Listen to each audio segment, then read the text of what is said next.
limits, man. Whoa. Okay, calm down.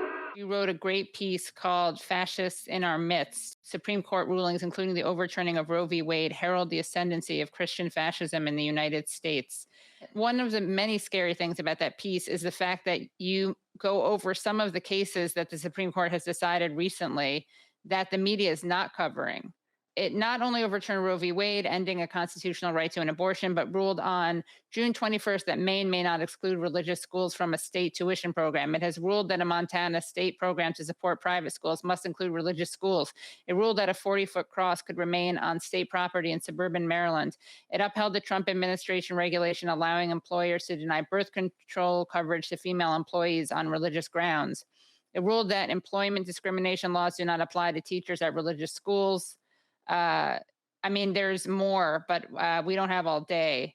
Were you shocked by these decisions? No, because I followed the Christian right for a long time, and I wrote a book called American Fascists, the Christian Right, and the War on America, which on the one hand was a bestseller. It was a New York Times bestseller. But on the other hand, I was excoriated, especially by academics who did not want to go after the Christian right in the name of tolerance, I suppose, and also because they didn't want to be accused of religious bigotry and everything else. But they really failed us because this is an authentically fascist movement under the kind of guise of what they call Dominionism.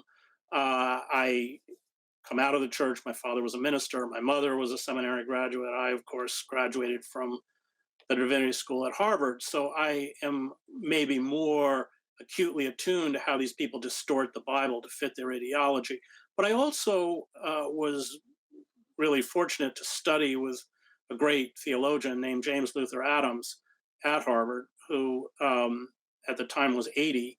And he had been in Germany in 1935 and 1936 and had joined the underground anti-Nazi church called the Confessing Church, led by Niemöller and Bonhoeffer, until he was arrested by the Gestapo and expelled. And he immediately saw the parallels with this. He said, when you're my age, you'll all be fighting the Christian fascists. And that has really been, I think, a terrible failing on the part of the liberal church to give these people religious legitimacy. Remember, the German Nazis created the so-called German Christian Church, which was pro-Nazi, had the Nazi flag on one side and Christian cross on the other.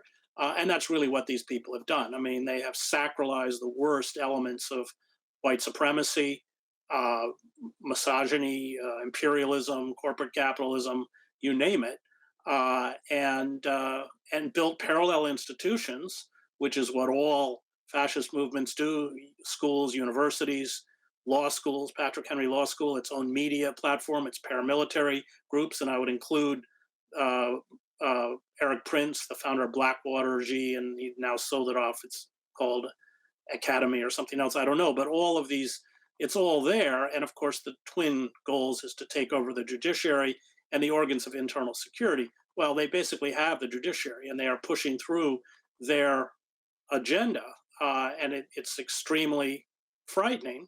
The utter failure on the part of the Biden administration and the Democrats to respond to the widespread suffering. Half this country lives in poverty or near poverty, means that in the midterms, most likely these Christian fascists, this is not the old establishment Republican Party, gathered around a figure like Trump. Trump has no ideology, but he filled that void with Christian fascism. Betsy DeVos, Mike Pence, Pompeo, and others.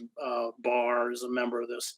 And these people are going to come back with a vengeance. So if they have the judiciary, in essence, which they do, and then they have the Congress, and then they get the executive branch, it's over. It's what is left of our very anemic and sick democracy will be snuffed out. So, what is the solution to this?